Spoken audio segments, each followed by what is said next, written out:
উন্নয়ন তো হচ্ছে, খুন খারাপি ধর্ষণ, সেই উন্নয়ন এই সরকারের আমলে। আর কি আছে উন্নয়ন? কোথায়? ছাপ্পা দাপ্পা সবসময় ধর্ষণ, খুন খারাপি, হাবিজাবি, বোমা বাড়িতে অন্ধকার হয়ে যায়।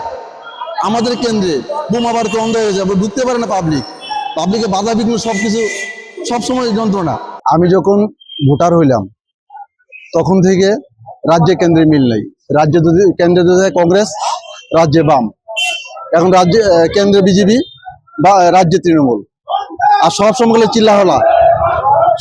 চিল্লা হাল্লা গালি যে কেন্দ্রে দিচ্ছে না। আমরা চাই এর একটা সমূল বিচার হোক রাজ্যে, আর কেন্দ্রে একই সরকার থাকুক।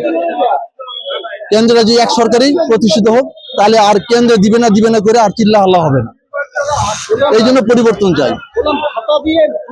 না, এটা ধ্বংস করেছে ছেলেদের, একবারে ইয়ং জেনারেশন ধ্বংসের পথে। শিক্ষা ব্যবস্থা বেহাল, কোথায় চাকরি? টাকা না হলে চাকরি হবে না। আমরা সেই 10 লাখ টাকা দিতে পারবো না, চাকরিও হবে না।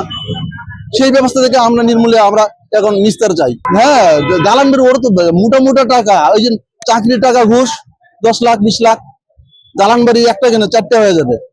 ওদের তো আর টাকার অভাব নাই।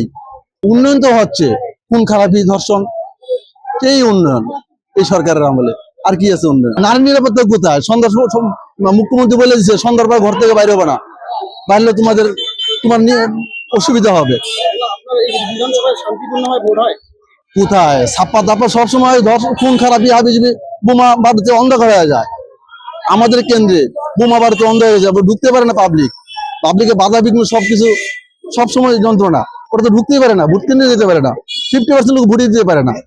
এইবার যদি আমরা কেন্দ্রীয় বাহিনী এই জন্য আগে থেকে আসাতে একটু মানুষ নিতে পারছে, বলতে পারতেছে যে আমরা এবার ভোটটা দিতে পারি। খালি ভোটটা যদি দিতে পারি, দেখেন না অবস্থা কি হবে।